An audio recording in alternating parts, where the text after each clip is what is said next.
Very good. All right. If anyone knows the true history of Canada Day, please chat that in. All right. We'll give folks just a few more minutes to join, and then we will get started officially.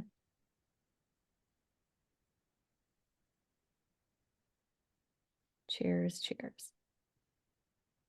Another thing I always like to do, if you want to chat in, where are you calling in from?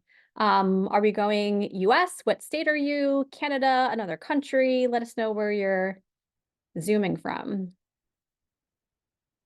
Yes, Arkansas, top of the list. An A, the first one to get it in, Shauna. You rock. All right, all right. Arizona. I'm talking about going to Arizona with my family next spring break. I'm going to need some tips from you, Andrew. We are from everywhere. Yes, Maryland, same. Hey, Scott. Always a good San Diego in there. Waiting for my Canadians as well. And so, okay, I'll do it too. I'm from Maryland. Gabriel, yes. So we'll get into some of that housekeeping, but yes, the video is being recorded. We will send it out to everyone afterwards. So no need to take notes. We'll send it out. And again, more on the housekeeping. Kenna, thank you. It is Kenna's birthday. Very good. Perfect. All right. All right. So we are going to officially get started here. Everyone from clearly all across the US and Canada, thank you for joining us for Growing Pains to Gains, Scaling Up Without Breaking Down.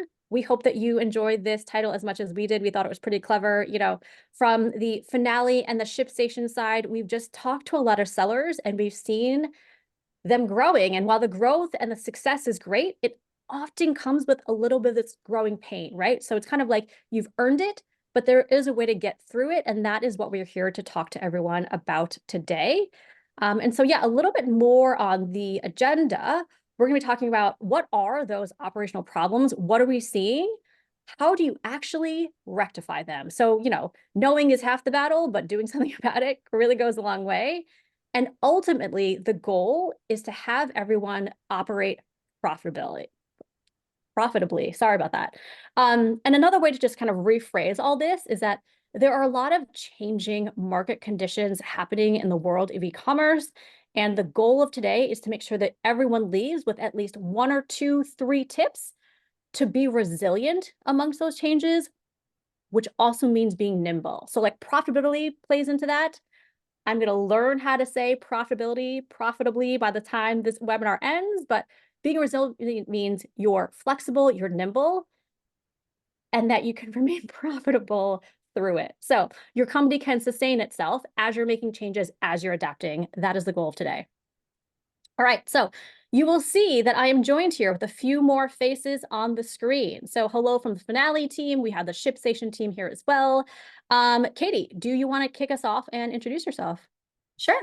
Nice to see everyone. My name is Katie Duncan. I am the Director of Customer Success for ShipStation.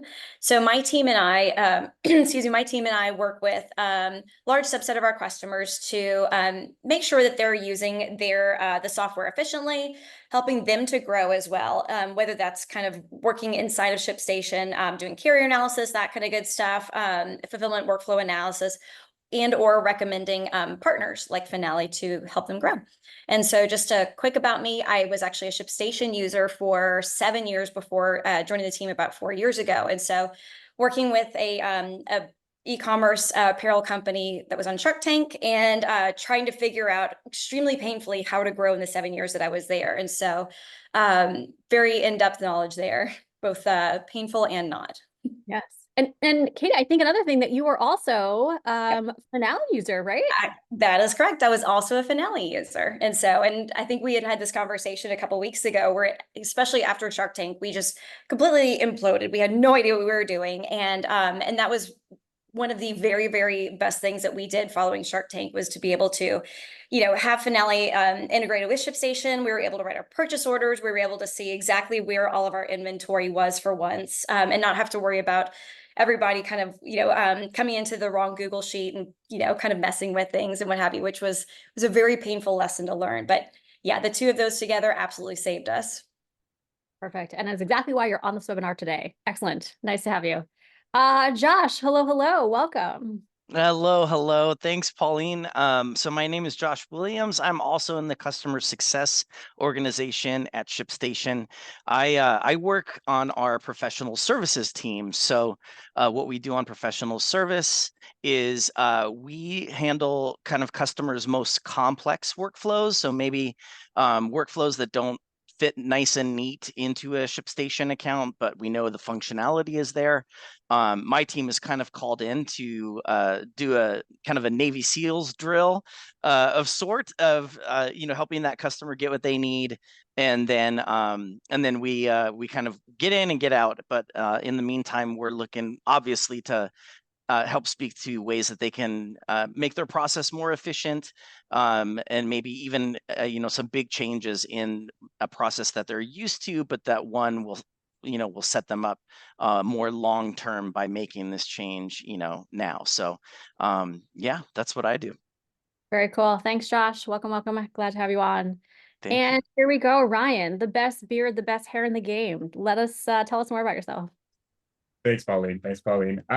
So yeah, no, my name is Ryan Bonnet. I'm the manager of customer success here at Finale. So if you have spoken to somebody through the sales process, through the Finale implementation process, or possibly just for ongoing support, you've likely spoken to somebody from my team. Now, we work with clients who are just starting out, as well as clients all the way through their journey, and clients that are trying to level up. So again, if you spoke to a Finale team member, you're definitely speaking to somebody who's knowledgeable about inventory management and just the e-commerce process in general. Something interesting about myself, very similar to some other people on this call, I was actually a Finale user before joining the Finale team. So I was a customer for about 3 years before joining the team. And I've been at Finale now for about 4 years. So all in all, about 7 years in the software, working in the e-commerce space and working with customers, trying to level up their e-commerce. Very cool. Level up. That's what we're all here for. And hi, everyone. Pauline, VP of Marketing at Finale. I explain it to my kids that I'm kind of like a teacher meets cheerleader.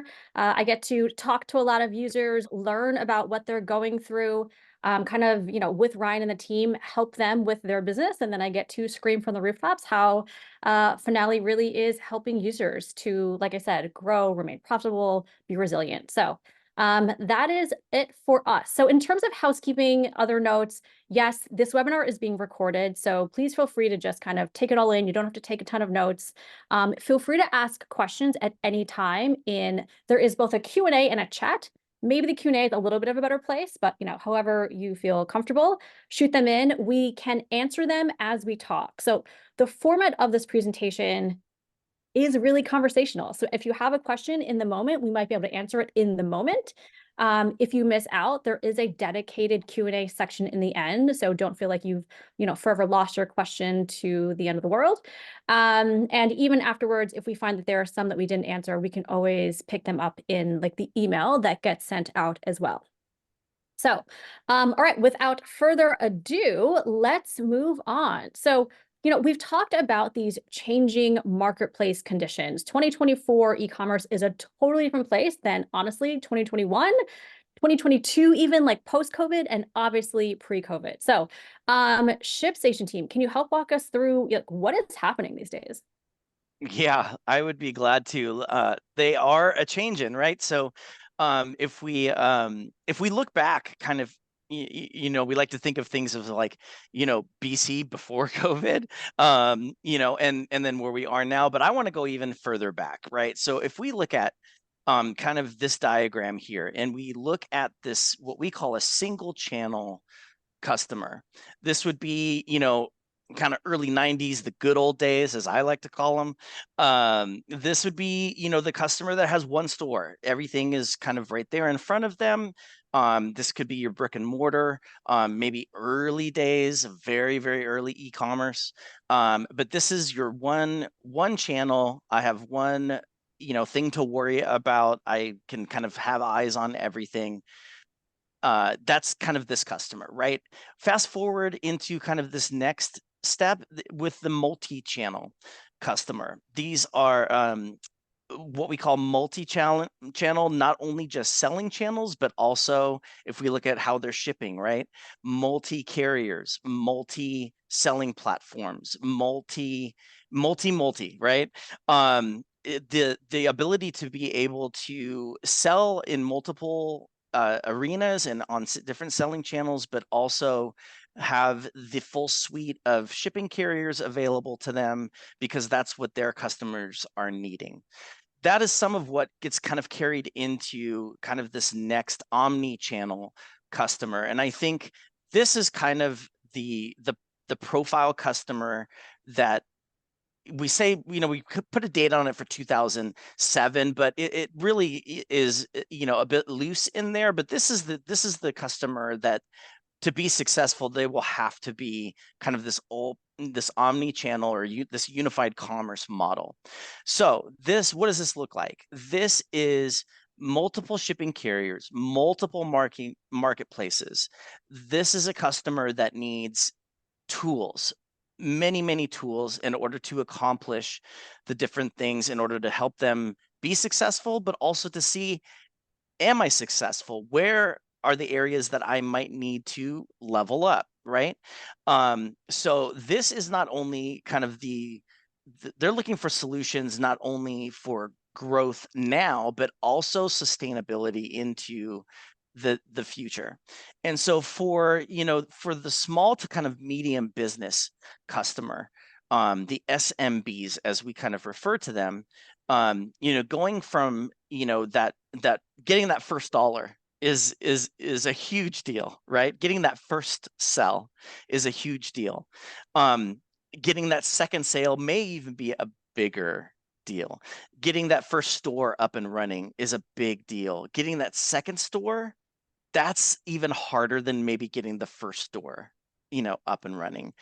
Getting that first $1 million is super difficult, but getting, that next million could be even harder. And so as it expands, it gets rough, right? But then it's gonna get easier at somewhat of a tipping point. And this is kind of, I feel like, where we as, software solutions meet the customer in really a sweet spot of being able to see from them when they kind of come in, let us know everything that you need, because we have it for you. We're experts in it, and we obviously have partners that we work with that's really specialize in their area of expertise.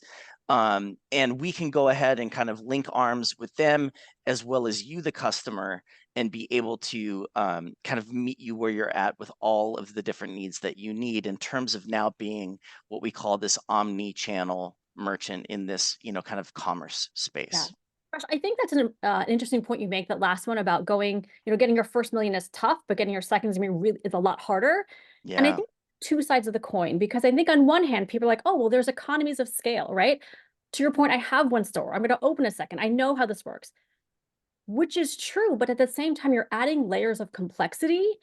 And the whole point of let us know what you're up against. We can help you out with process. I think that's the thing that's kind of the intangible, right? So Yes. you've added a store, you've added 1 million, but there's all these things that you literally cannot touch, where it's like, how do I make it so I can achieve the economy of scale? And again, that's what we're here to talk about today, is because that intangible piece, what worked for you at 1 million may work for you at 1.5, but probably won't work for you at 2.5. And that's Exactly. Such an important point too, right? Like for these customers that exactly what you said. Like, when you have one store to manage, you have inventory for one store, a Google Sheet may be fine. But you start you start adding stores, you start adding inventory, that sheet's going to get really, really crowded, and honestly will not be functional once you get to a certain point. Absolutely. Yes. And I think also when you add some additional layers, such as, selling on different marketplaces, keeping things in terms of inventory in sync across those different marketplaces, making sure that when you sell something on Shopify, that, hey, all these other channels are updated. Now, you said something is really important, Josh, which is, getting that first sale is so difficult, but the second, the third, and et cetera are even more difficult. And I think that same thing is true when it comes to inventory, right? You have these products that you start with, or you're best sellers, and then you try to expand, and now all of a sudden you have, 5,000 SKUs, for example, that you're managing. Now, when you're managing that many SKUs, it's so difficult to gauge the performance. It's so difficult to make sure all these things are in stock. It's so difficult to do many, many, many things. But when it comes to taking a software such as, Finale Inventory, you can then take all of that data, all that information, and then just make things a lot more easier, more actionable when it comes to reordering. So, for example, all it takes is looking at your sales, looking out at how long it takes your suppliers to fulfill this inventory for you. How long does it take your team to actually receive this? All these different factors come into play. When you're using just one store, just a couple of people, sure, that's easy, as Josh said, but as these layers start to increase, as these processes become a little bit more difficulty, having that visibility and understanding, when is it time to reorder, and also not when is it time to reorder, but how long is it taking? Is it going to take my suppliers to get this product to me? Is equally as important. Exactly. Right. So you just mentioned layers, which is a great transition to our next slide here. So shopping in the same way that we had the graph that kind of went across, even up and down, shopping behaviors have also changed a lot. Yeah, absolutely. Excuse me. And I think a lot of this is also attributed to what Josh referred to and everybody always refers to as that COVID effect, so many before COVID, so many customers, of course you always have the online shoppers, you have the in-store shoppers, what have you. And then of course that time period really kind of forced everybody to figure out how to shop online. My parents, I was usually kind of a pre-COVID, I really preferred to shop in stores. And my parents did as well. And I fielded lots of calls from them on how do I order these things? How do I find things now? What do I do? And so, of course, from the ShipStation side and Finale side, we saw, so many different customers having to then pivot from brick and mortar into e-commerce. So, post-COVID now you have, these different types of shoppers who have kind of found their niche, whether it's, reverting back to old habits. But a lot of what we've seen here, as you can tell, are shoppers who have really decided, here is where I like to shop. I know myself, I am an online first shopper because we are so busy during the day that, it's between, work and kids and life and all these things, you all of a sudden get home and it's 8 o'clock and you realize that you haven't even started with all these things you need to look for, sit down with the laptop and, figure out where to go. So, of course, and you'll see here the different demographics. You have your online only shoppers, these are the ones, a lot of the younger generations who they kind of grew up with the online world. And this is where they want to be, whether that's going direct to a website, whether that's going to different marketplaces, what have you. The online first people like me. And then you also have people who don't necessarily care exactly where it comes from. You don't have not necessarily the Amazon first or what have you. A lot of the younger digital generations as well really kind of find themselves here. You have the store first flexers, and of course, the people who my parents have kind of reverted back to as the store loyalists. They're like, nope, let me get out of the house. I am tired of being cooped up. I don't want to look at anything online anymore. I don't want to have to look at all of the different shopping cart issues. All I want to see is if it's in store and come home with it. So we've kind of seen, all sorts of kind of all over the map, but definitely people kind of fall into a bucket. I mean, and then for online, delivery is big. And so there's 65-ish, I don't know the math real quick, % of people who really prefer the online path. And that obviously means delivery. So, where are people really striving to get to in terms of sellers and what they should be providing as customers have an expectation of demand, for that experience? Yeah, it's again, we talk about the kind of this pre-COVID, COVID, after COVID. But one thing that doesn't change, I think, is as humans, we want, I don't know if you're anything like me, I'm not patient. I'd rather have it now. I'd rather have it yesterday, right? And that's kind of what people expect now. We can look at kind of, the big players like Amazon with, next day or same day delivery. If you have Prime, that is kind of the standard now. And if you as a seller are not offering different methods of allowing your customers to choose how quickly they want to get, their order, that is something as buyers we have to weigh, right?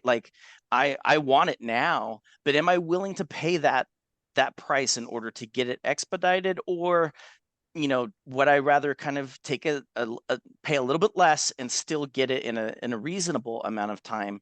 Yeah.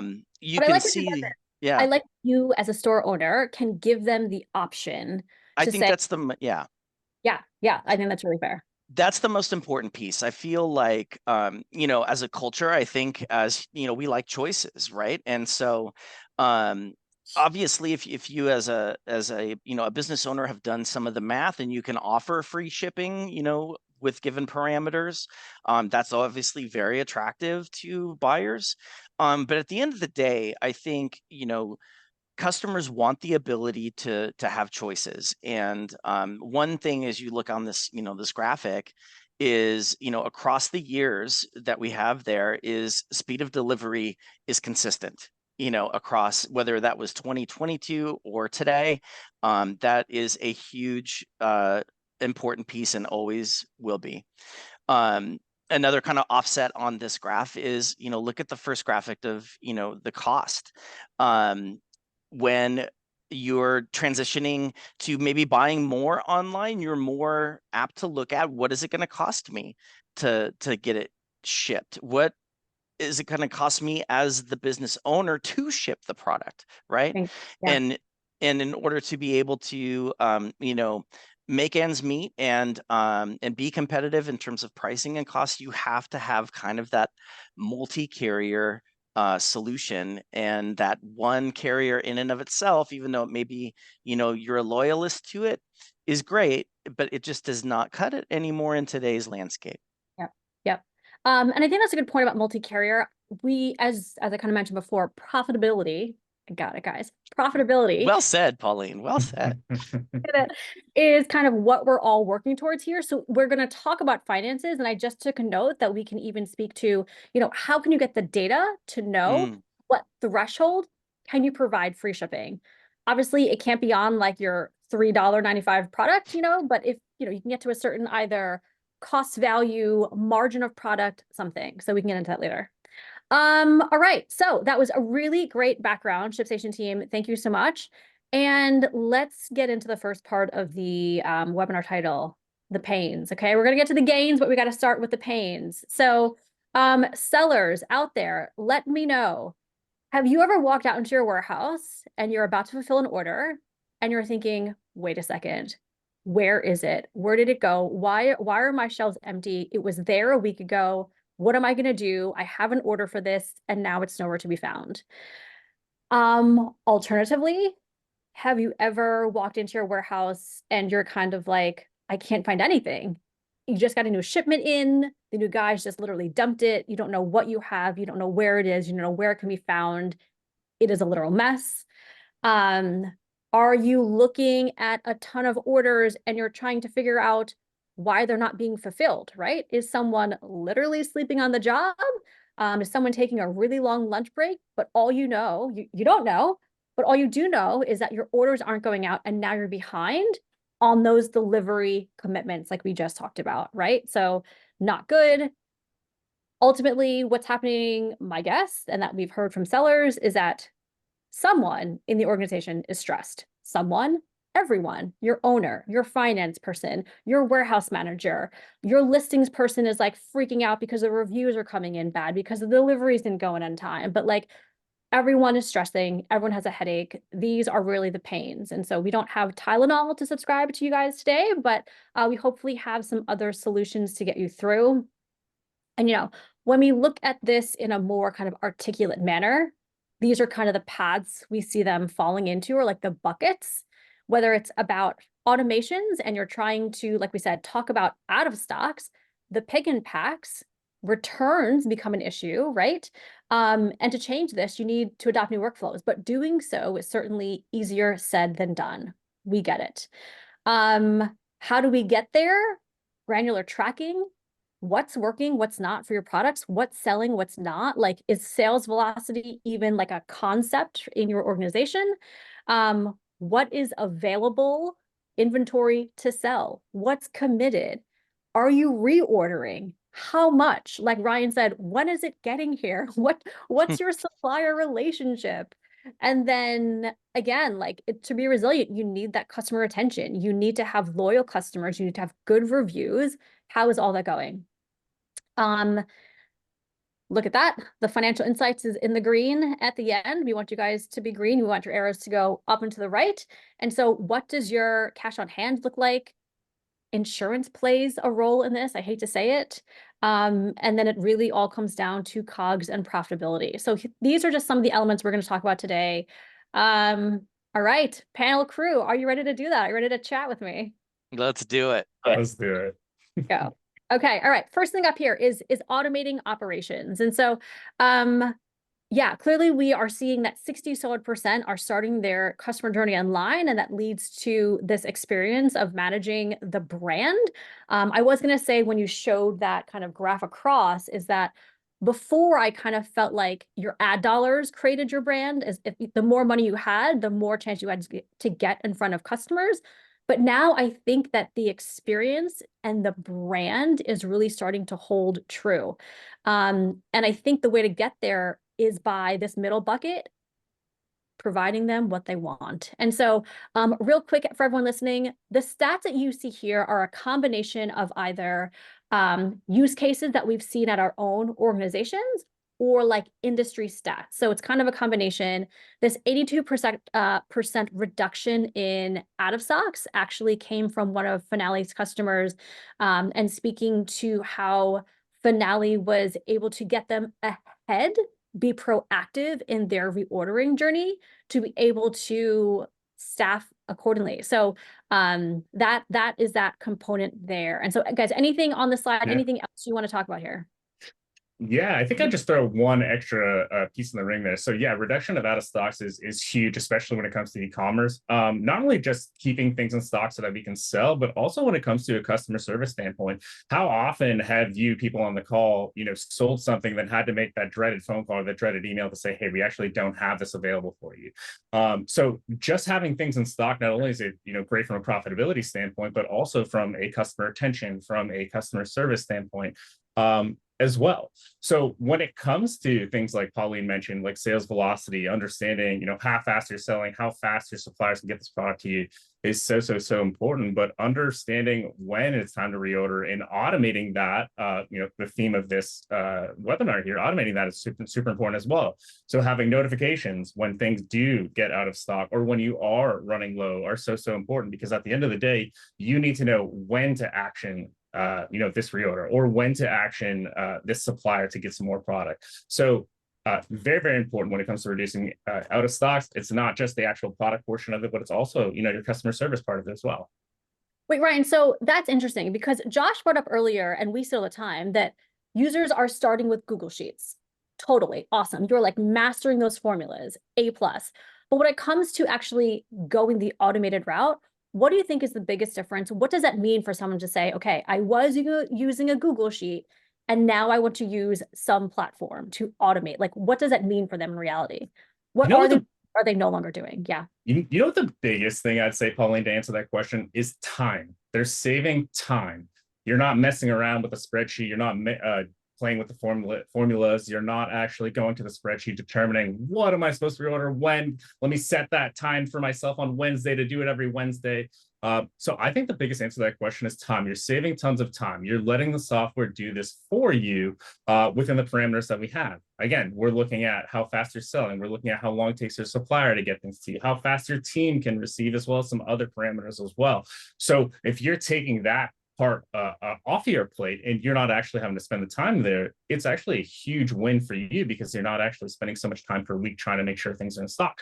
The software is doing that for you. So yeah, that's how I'd answer that question. I'm hearing automation, but I'm also hearing the insights is that the processes are being automated by way of the data, which is kind of provided to you, right? As opposed to having to piece together like A1 plus B12 times, or like the system gets to like plug in figures and it just does its magic on the back end and then provides you with the figures at the end of the day. Absolutely. Yeah, I think, we hear this from customers, and again, like, we're the shipping people, right? You guys are the inventory specialists, but we hear from from customers, but we talk to customers about moving some of their shipping process to be automated. And for them, it's like, but I don't know if I can trust that. Like, I'm used to having my hands on, I'm used to weighing every package. I can see what the weight is on the scale, and that's what I trust. Same with the Google Sheet, right? If I'm tracking my products, I know if I change the cell to this number, I did that, and so it's really kind of that trust factor, with the software. But I think the thing that we tell customers at the end of the day, our software is just working with the data that it's given, right? And that's not something it is what it is. And so at the end of the day, if the automation is set in the correct way, and that's why we have implementation teams that make sure that they do that, same for, I would imagine for it, inventory pieces, if it's set the correct way, then the data is just going to surface what it needs to surface to you, but take care of the rest. Absolutely. Great. Data quality is really important. So the last stat that we haven't quite talked about in terms of automating operations is this like huge 528% figure over here. Productivity difference from high to low performers. And again, this is from our users. We kind of, coagulated the data between a couple of them and found that in the warehouse for pick and pack, you can see who's like literally picking like 20 orders a day and picking 120 orders a day. It is line list itemed through the barcode scanner. Their productivity rate per order, per hour, per day, per whatever. And again, our users have used this information, this data to say, hey, hey, Gary, what are you doing that's so great? Because, Bob over there is like not doing the same thing. So from a training perspective, it's really helpful. From like a monitoring labor, making decisions on that front, really helpful. And obviously you want your whole team to be operating at its best. And even just to know that it is humanly possible to pick 100, 200, whatever orders per day it is, compared to the person who's picking like the 10s and 20s. It's all about the data and the automation. And so I guess, I always love to talk about data, but the automation piece there is the barcode scanning, in that it makes it so easy between ShipStation, between Finale, to get that pick list to boop, boop, boop all around your warehouse. Yes, there is some beeping. It may not sound like that. And then to verify the order, right? Because again, going back to the customer loyalty piece and building the brand, we want to make sure that you're getting the right items out to reduce the returns. Absolutely. And I think we both have two different barcode scanning solutions that we could offer. But when it comes from a Finale standpoint, just like Pauline said, and the sounds might be just a touch different, but the sounds themselves are there, right? You have visible, you have audio cues that are telling them, hey, you picked the wrong item, you have picked too many. Or if we're talking about a receive on the other side of things, because hey, there's not always just fulfillment, there's the other side of things. Did you receive enough? Was it a partial? Did you over receive? Things like that. So making it really easy for your pickers to make sure they're getting the right product to the right customer at the right time, that's super important. But again, it really boils down to a customer service and a customer retention situation. Have you ever been a customer that has received the wrong item or the wrong color or the wrong size? That sucks from a customer perspective. And when it comes to the company as well, that's just a customer service issue. So I think the barcode scanner, as much as it can be a great thing in terms of accuracy, it's also a customer service tool at the end of the day as well. Yeah. And you example of the wrong product, but I think also on the flip side, what if you give too many of the right product? So I've often received an order where like I ordered one chapstick, but I got the case of 12, and I'm like, what do I do here? That's a lot of chapstick. We had a similar issue. Not long after Shark Tank, we had to, hire a bunch of people who didn't really know what they were doing either. And we had, products that looked very similar to each other. And this is before we started implementing barcode scanning, which changed everything for us, by the way. But one of my favorites is, kind of looking back now, it's funnier now than it was 10 years ago. But somebody had ordered an emerald green knitted scarf, and instead of one scarf, they ended up getting an entire pack of emerald green knitted headbands. And she emailed into us and was like, I don't know how to put this together, because each of them had buttons and holes. And we're like, you don't need to have a 10-foot scarf. Sorry about that. We'll go ahead and send you what you actually ordered, So, but yeah, implementing any sort of like a barcode scanning system absolutely changed everything. It was a complete game changer for us. Yeah, yeah. But it comes down to, again, that profitability piece, because you thought you sold one chapstick for, I don't know, guys, $50, but I gave away 12. That means now I'm down, me as a business, sorry, Right. not Pauline, but like business Pauline is now down 12 units on the payment of those, but I took the hit for the cost.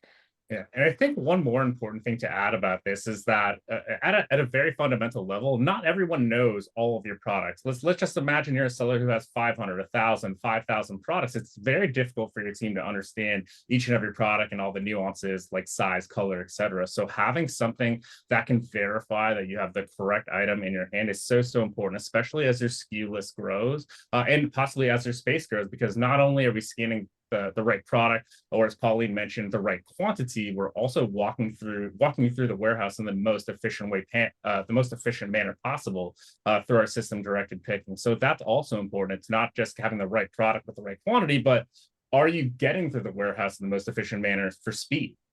Yeah.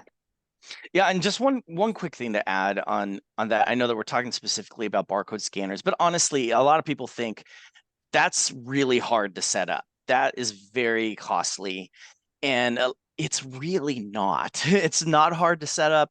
Great point. Scanners are very cheap, and a lot of people think maybe, well, I don't need to do that. I only have, it's just myself and maybe one other person that actually does the pick and pack. Yeah, it may be fine for you right now, but who doesn't want that extra level of kind of a quality control, right? Making sure, like you said, I have the right quantity of this product in the order, regardless if you're doing, 100,000 orders a day or you're doing 100 or 10 orders a day. You still want to make sure you're sending out the right thing to the right customer with the right quantity and all of that. And that's where a simple process like this can make the biggest difference, not only just functionally, but also, in dollars and cents. So good. So good. Okay, great. So we kind of talked about the returns piece here a little bit. So I'm going to pick up this slide in terms of granular tracking and start there. So I see a 10% decrease in returns. ShipStation team, do you want to kick things off there? Yeah, I mean, nobody likes returns, right? We as the customer, when we buy something, we expect to get what we bought in the right size, in the right color, all of that. And it's just a pain to, go through the process of contacting and sending it back. And then you as a seller, that means you have to do the same order twice, but you're only getting paid for it once, and that's a waste of effort. It's a waste of time. And so, any way that you can, obviously any tools you can use to decrease just the returns in general on both sides is huge. And Yeah. Continuing a little bit for us on the barcoding note. Sorry, guys. I promise it's not all about barcoding, but we had a user who actually reduced their returns by 40%. That's like the hard business stat. The soft business win was that they used to have this table where you would walk in the day and you would, like, the first thing when you walked in their office or their warehouse was this table of returns.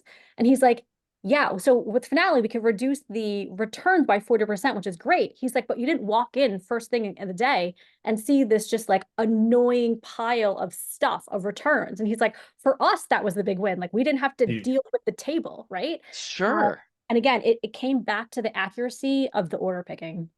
I think also another thing when it comes to decreasing returns, it really comes down to data again. Looking at which products are actually being returned. So if you're looking at all returns, and let's just imagine, 50, 60% of all your returns are coming from a handful of items, you can actually action that. Am I actually selling the right items?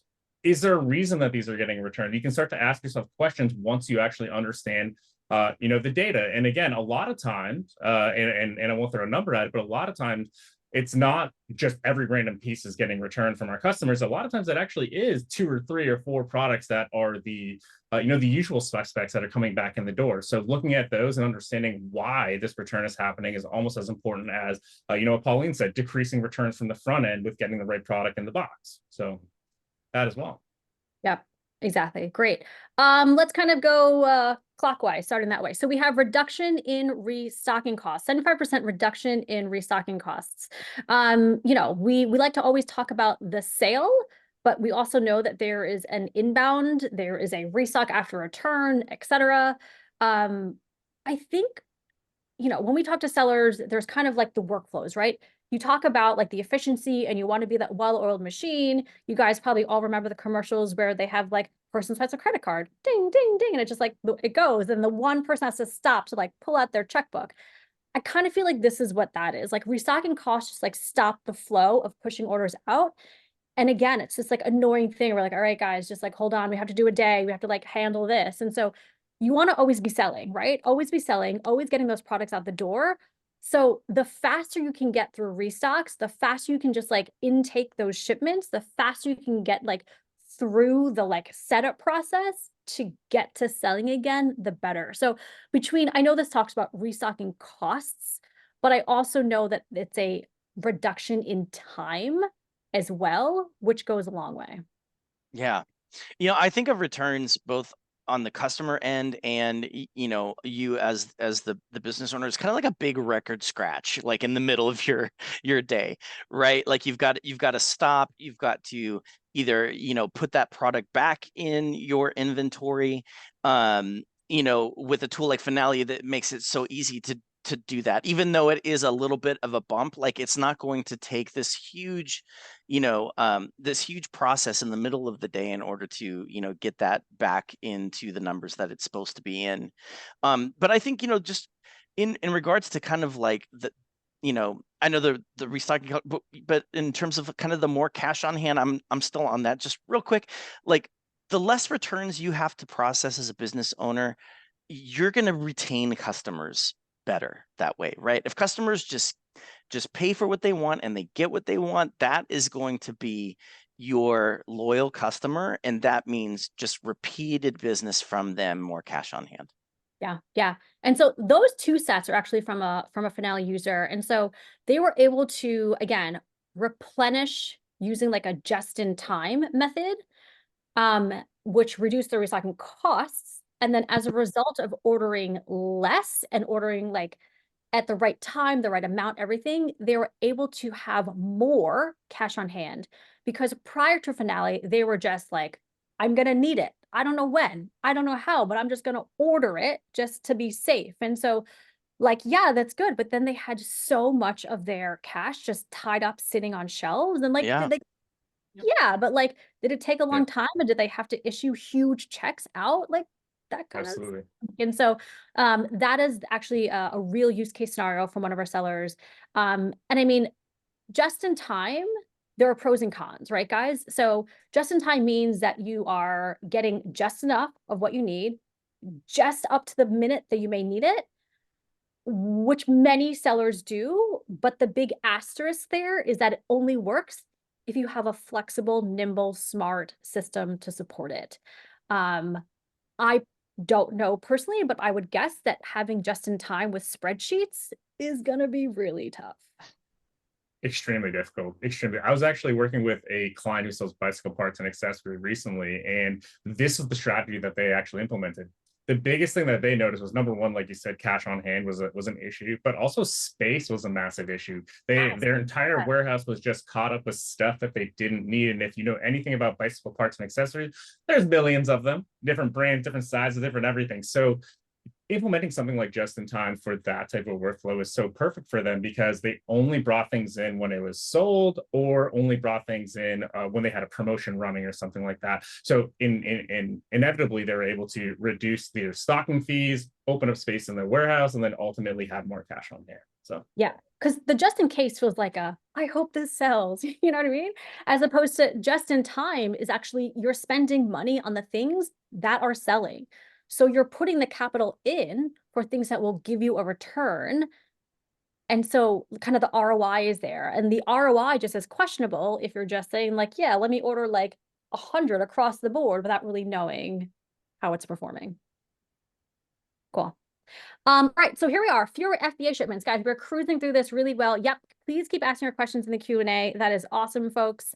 Okay, we have 50% fewer FBA shipments. So again, this comes down to a Finale user stat. We just launched our new FBA offering, and through this, again, it's all about the data, you guys. It's all about the replenishment data to know, what do I have, what is committed, what is in FBA, what is actually selling, what is going on at FBA is really this whole stat. And so because of that data and the visibility, they're able to send fewer shipments in to FBA, but they're bigger shipments for Amazon to be able to, facilitate for them. Cool. All right, great. Again, great timing. Let's move on to the next slide. Here, guys, we made it. Financial insights. Okay, cash on hand. Cash on hand is a big one. These two stats, please know that these are general industry benchmarks, and for the sake of the slide, are averages. So the real cash on hand benchmark is between 10 and 20%. 15 was a singular clean stat to put up here. Same thing for gross profit. The general industry, benchmark goal is between 40 and 60%. So again, 50 was just a smack dab percentage in the middle to throw on the slide. How do we get to gross profit? We've kind of talked a lot about cash in hand, so I figure we can pause there for a second. But the gross profit, everyone wants to know gross profit, probably net profit as well. Mm-hmm. But how do we help sellers get to that really good gross profit? And then we can also tie in the whole how to get to free shipping as part of this conversation too, I think.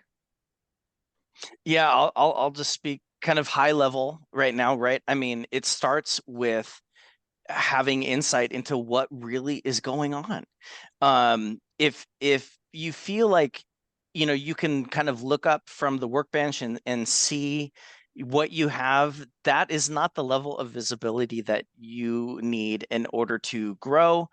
We have so many tools out here right now, right? And we have AI and all of the things that come with that, even on our doorstep. And so to get to be profitable, to get to that gross product, it comes first with being able to know exactly what is going on and have really your finger on the pulse of your business.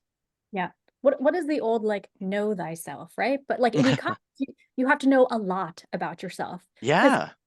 Products, which individual SKUs are selling, which sales channels, right? Because they're not all created equally, and different sales channels have different products that sell worse, better, whatever than others.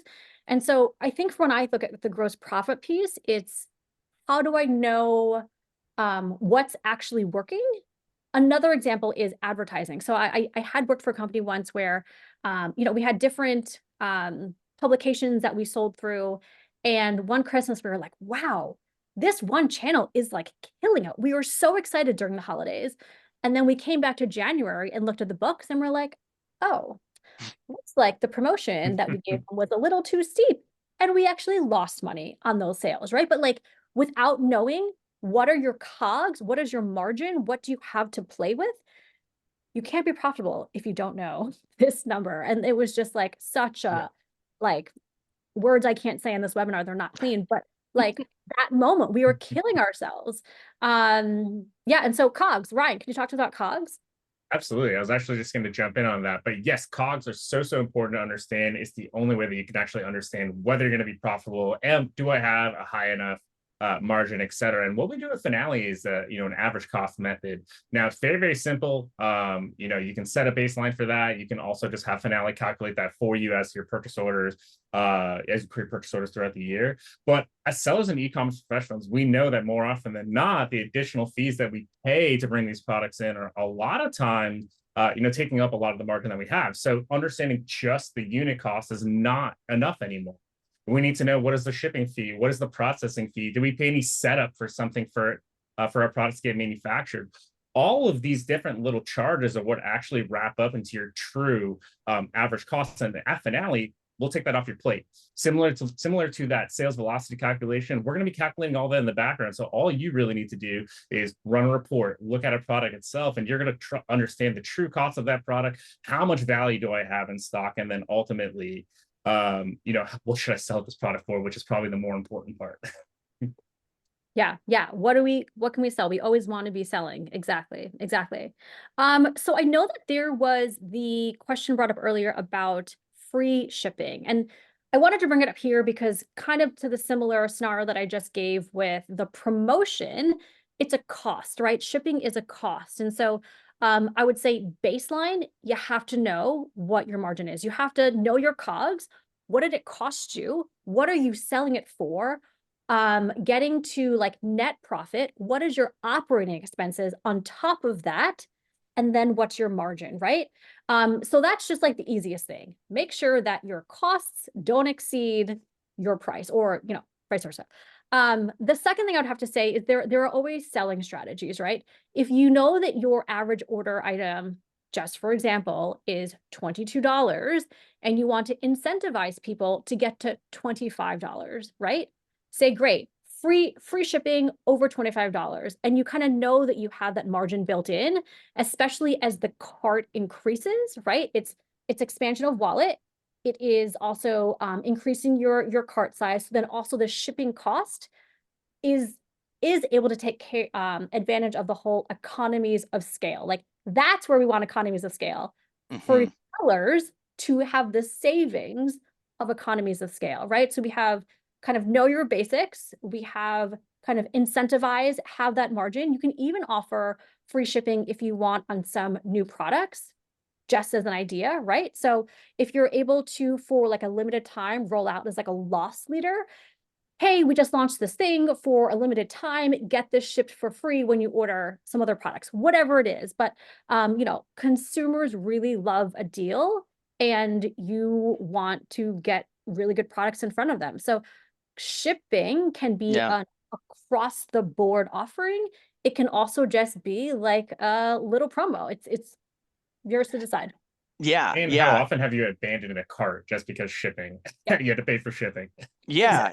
If it's this astronomical price to ship this thing that may even be close to the price of what I'm actually buying, that's such a turnoff, right? I mean, let's be honest. And obviously we love anything that's free.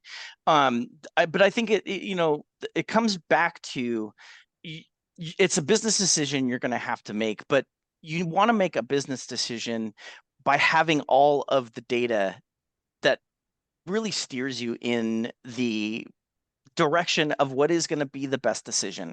And that's where things like tools like Finale, that can tell you how much of a product you're selling, the margin you're getting from that, that particular product. Tools like ShipStation, where we can tell you what's going to be the best carrier to ship this order. This is going to be the best label price to get, this order in terms of the margins that you want. That's where tools like what we have, it can make that decision easy and almost automated, if we go back to the beginning. But you want to get to that point where you can offer something that's very attractive to your customers, but it obviously can't, cut into your profits, because then, what's the point at that, at that time? Well, for sure. Something that we used to see, or that we used to do at my last company, and I see a lot of customers doing, is, of course, understanding, like you guys have said, what your cost of, like your actual cost for each of these products, what your COGS are, sorry. And what a lot of customers will do is they will take that, figure out their retail price, and then add another couple of like $1 or $2, knowing basically from your shipping margin into the cost of your product, so that your lower shipping costs, or that your shipping costs, sorry, can't talk today, can appear lower. Adding in there, because that way you don't scare off these people, customers with a higher shipping cost. You're still making it up, in the cost of your products. I love it. And you build it in. You build it into the experience. You build it into the brand. It's a way to differentiate. So good. Yes. Exactly. I think what we did for free shipping threshold was, and I'll speak to two things real quick here. For our free shipping threshold, is we took the average order value and then we added like 15 or 20%, just because they're always kind of reaching for that brass ring. They'll usually add another couple items to their cart just to get that free shipping threshold. For, for the company's point of view, another thing that has helped greatly with customers is, with cart conversion rates, is to have a free shipping threshold, but then have the rest of your checkout options be very clear, very concise, and not even necessarily carrier specific. Free shipping is this threshold. Here's standard shipping. They know it's, let's say 3 to 5 business days, and it's this price. Maybe that's $5, maybe that's $6. Maybe you're using like a live in-cart rate feature, like what we have with ShipStation. And then you have an expedited that's a little bit more expensive, 2 to 3 days, and then there's overnight. And it's all carrier agnostic, where they just understand, here's my price point and here is the time to deliver. That's all they really care about at that point. And then it's up to the customer at that point. Yeah. The company to then choose what is the best method. Makes sense. Makes sense. Okay. Really good. So guys, we are close to wrapping it up. We've had some good conversations. So please Slack in your question, or sorry, not Slack, chat in your questions over there. We'll get to them. How we talk about unified commerce. We're here with ShipStation today because we are a unified front helping sellers. So we just wanted to give a quick explanation of how that worked, what that looks like. Yeah, so I'll hop in here. Just a quick explanation of what you're looking at here. If we start at the top of the funnel there, you're going to see WooCommerce, TikTok, etc. up there. That's typically where that journey starts. And what happens is, as you're selling on your platforms, all of those orders would flow into ShipStation as they normally would. And then Finale is at the bottom of this funnel, picking up all of those sales orders as well. So essentially, if it's in ShipStation, we can also access that within Finale. Once we have that sales order, we're going to make a reservation against any of those products. So again, if you're an omnichannel seller, as Josh said, which is basically everybody these days, if you sell something on one channel, we will acknowledge other channels and let them know that this is sold, or in other words, reserve those items. And then once we have that reservation, we push stock updates, what you'll see on the left side of that table, stock updates to all of your channels. So again, selling on one, pushing stock updates to all. That is the bread and butter of what we're working with here. Now with ShipStation, specifically with Finale, we have a lot of quick benefits. One is going to be we can scan any of their packing slips. We understand those barcodes, very easy to use the Finale scanner there. We're going to ensure accuracy with that barcode scanner. And the one big thing that we love and why we position ourselves below ShipStation is it eliminates the need to go back and forth between the software. When if you're fulfilling in ShipStation, you stay in ShipStation. You don't need to go to Finale. You can just use the Finale barcode scanner, for example, with ShipStation. They don't actually need to go there in ShipStation, meaning your pickers, and that's one of the big benefits here. So taking sales, reserving products, pushing stock updates back, that's the circle of love right there. So good. So good. All right. So again, keep some questions flowing. We get there, I promise, but we just want to get through this real quick as well. If you haven't learned already, Finale Inventory is your centralized hub for that data, right? For the data, for the automations, we keep people kind of ahead of the pace of commerce through amazing support like Ryan and his team, the visibility into details, financials, what's working, what's not, the barcoding piece. We've been rated year after year by various organizations. Folks love us. We'd love to see if you could too, and if we can help your business grow. So this webinar only offer, if you mention it when you talk to a Finale sales rep person, is the ShipStation Growing Pains to Gains offer, 20% off your first 60 days of Finale. So awesome. Okay, next one, ShipStation, take it away. You want to go, Katie? Excuse me.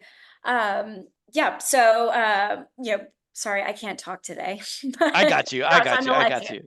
Yeah. No, kind of the same. We want to help you get the order out the door, right? And so we're also giving an offer. This kind of, if you call in, you can get ShipStation for free for 30 days. Also, if you go to that link right there, shipstation.com/professional-services, there is a button there that you can click to talk to an expert. That's my team. And that we're offering just kind of a free consultation, whether you are a current ShipStation customer, whether you're a Finale customer, or you're neither. Everybody is welcome to to get some time with the experts on the team, and you let us know what you're looking for and what you need, and we'll make sure that we get you pointed in the right direction. Very cool. Awesome, awesome. Okay, let's see. When you use Finale with ShipStation, is there a way to know when items are out of stock in ShipStation before printing receipts, or would you need to check with Finale first? Is a question from Chelsea. I can answer that really quickly. So the answer is yes. We do have the ability to provide stock information per order to ShipStation. It's another benefit of all the APIs we've set up there. But yes, you can. You'll be able to see the on-hand remaining, whatever you need to see there. Perfect. Great. There's another question in the chat. How do you future-proof the automation you put in place to scale for the long haul? Yeah, I can take that real quick. It is, when we're setting up the automation, we're not thinking about the just now. We're thinking about when you scale. So it's always down the road, right?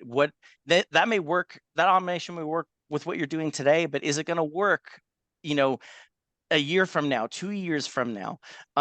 We're thinking through that at the time of the automation. And again, we can always go and change it at any time if there are big changes. We're always available. I was gonna say, I think that customizability piece goes a long way because For sure. Adding in those custom fields, custom reporting, custom notifications, they can change. You can change the automation for the way you need it to work. And then, on the barcoding piece, it's set up with different sounding beeps to guide you around the warehouse, right? And so I think that's also something, because everyone uses the same barcode system, the same gun, whatever. They're being trained how to pick it all the same. So I think that just also adds in a layer of like consistency across the team. Absolutely. And I think with 100%. the automation piece too, what we found also is that your automation may not necessarily be as effective year round. There might be peak season, there might be times of year where you need a different set of automation, whether it's automation rules that's set up in ShipStation or custom fields or what have you. So having the ability to have like a backup plan, that you can turn on for peak season and turn off for the rest of the year, I think is really important too. Just kind of understanding your business. And Very good. Thank you. All right. I love that we're getting these in a little bit after the hour, but we're going to do it. What are some new features between the Finale ShipStation integration expected to roll out in the near future? Ooh, this one sounds exciting. Too bad there's no. Oh yeah, go ahead, Ryan. Good. No, I was just gonna say there's always things that are cooking up between Finale and ShipStation. ShipStation is one of our biggest integrations. They're our biggest partner. We're always trying to make things better with ShipStation. Currently, we don't have anything that we're expected to roll out right now, but things are always changing at Finale. And when we see something that we need to dig our teeth into, we're gonna do that, especially when it comes to ShipStation. Yeah, I was going to say essentially the same thing. I mean, Daniel, you asked the $1 million question, right? And I know this answer is probably not going to be, what you want. But to Ryan's point, our two teams are always talking to each other. We're always trying to do better on what we have, and then also hear from our users collectively what they're needing, and be able to to prioritize accordingly. Very good. Very good. All right, so cool. We got a couple questions in a little after, but that means good engagement. Everyone, thank you for joining us today. ShipStation, Katie, Josh, thank you. Ryan, awesome chat. Everyone else, this is how to get in touch with us. So find us all out on LinkedIn. Connect with us. Happy to talk more. And again, don't forget the promotions for free ShipStation for 30 days with the awesome consultation, as well as 20% off your first 60 days of Finale inventory. All right. That's a wrap, everyone. Thank you. Thank you again. All right. Thank you.